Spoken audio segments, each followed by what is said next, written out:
Thank you, and thank you very much for inviting me to what seems like an excellent symposium so far. And one of the themes that I've picked up is that really that need to work with each other and collaborate, not only for ourselves, but also for our patients. And that's the main theme of my talk today. So as a psychiatrist, I think one thing that we do reasonably well is collaborate with people, with our patients, of course, but also with other disciplines in order to improve our patient care and our outcomes. So I'll divide this talk into three main components. The first is how do we partner with patients to enhance delivery? How do we partner with other professionals? And lastly, what are some of the new collaborative models that we're seeing in psychiatry? The idea of good patient-doctor relations is not a new idea, and of course it's quite essential to the role of psychiatrists in terms of establishing that therapeutic relationship. Otherwise, not much happens. But it's not always the case that the patient-centered model is possible. So for example, in psychiatry we have some patients who lack insight. I don't have a problem. Or they are too uncooperative, or just too unwell to listen to your view, in which case they will be under the Mental Health Act. And we have a more paternalistic attitude where we say, sorry, but you're unwell, you're under the Mental Health Act, and this is the treatment that you'll receive.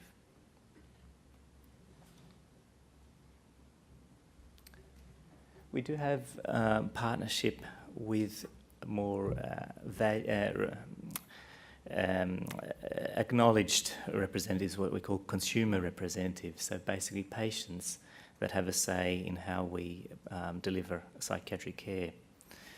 And in the past this was more of a token value of the consumer representative being there, talking about reducing stigma, mental health literacy, but we're seeing a change now, which is actually quite exciting, in that these consumer representatives are much more highly valued. They're getting more active in the role of organisations, in attending meetings and giving some constructive feedback, and also to the extent that they're involved in research.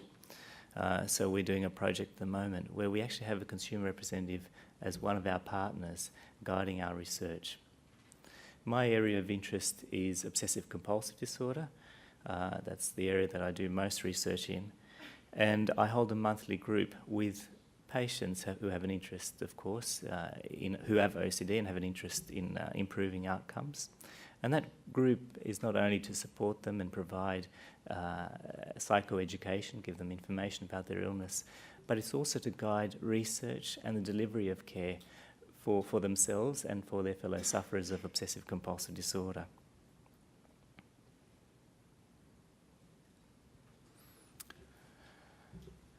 The next component is how do we collaborate with other health professionals. And psychiatrists traditionally have operated within multidisciplinary teams, and by multidisciplinary teams we mean working with our social workers, occupational therapists, our psychologists. And we have done that reasonably well. However, we can see that over time the consistency of that is basically eroding. And it's eroding on because of a number of factors. One is time constraints, so we're getting busier. The other is limited resources. The unstable workforce, so we see that social workers, psychologists, even psychiatrists are not staying in their jobs for very long. They've got a higher turnover, and that leads to some instability and an inability to work as a team with people that you know and can trust. And the other one is the inflated lines of responsibility. So in the past, the team was there, we made decisions. Now people are saying, well, that's up to the executive. Yeah, and so the executive is given all this power, maybe because we've been busy or not stable enough as a team, and that's led to the team feeling much more demoralised and not working together in order to improve our patient outcomes. And this has also impacted on training as well, not only for registrars but also for students from other disciplines, because they were very much involved in these multidisciplinary teams.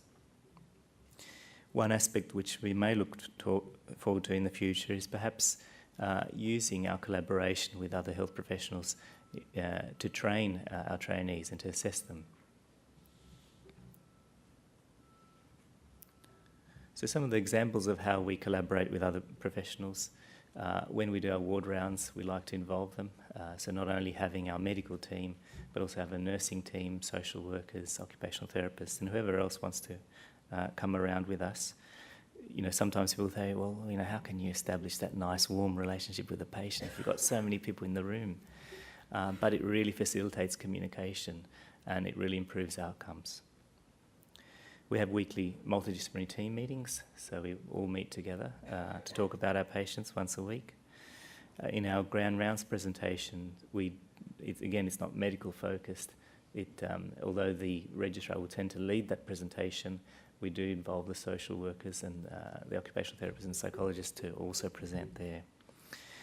And really, as I mentioned before, with that team approach, we all learn together. We learn about the patient together, we learn about different principles together, and we learn from each other. In the last 3 to 5 years, we've seen a number of new collaborative care models. And that's been quite interesting, exciting at times, disappointing at others. One is what's called a mental health practitioners network, whereby we have a list of people, a distribution list, which includes not only, again, psychiatrists, but GPs that have an interest in mental health, psychologists, counsellors, and other people that work with mental health patients. So we get to know people in our area who work with people with mental illness.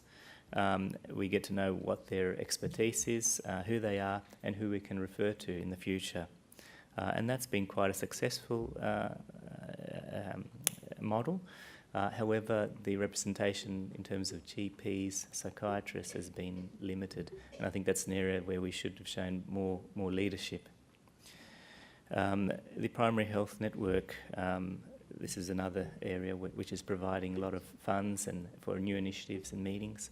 And again, it's exciting to see some of us jump in there and try to really take hold of the future and funding and for funding and planning for services. There's also another organisation called Partners in Recovery, which is again comes under the banner of the Primary Health Network. And this organisation acts to enforce the recovery model of mental illness. That might sound a little bit jargonistic, but basically encouraging patients to improve their function, to get back into work, etc. Obviously, that's a lot of hard work, but people from the Partners in Recovery program try to coordinate that and to make referrals to various services that they know. There's so many services that we don't know all of them, and yet this organisation tries to coordinate all of that. There are also other non-government organisations that provide unskilled workers to help patients, again, to improve their lifestyles, to try to get work and to advocate for them, to ensure that they go to appointments. And this provides really good opportunity, again, to talk to them, to find out what our patients are suffering from, how we can help them, and they also learn a lot from that process.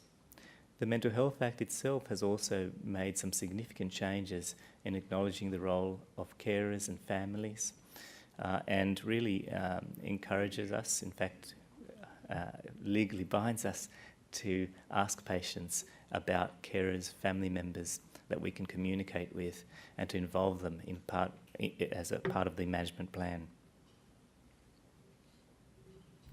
So in conclusion, there have been many attempts to continue to develop partnerships in order to enhance patient care, and many of these have developed due to the changing landscape in mental health.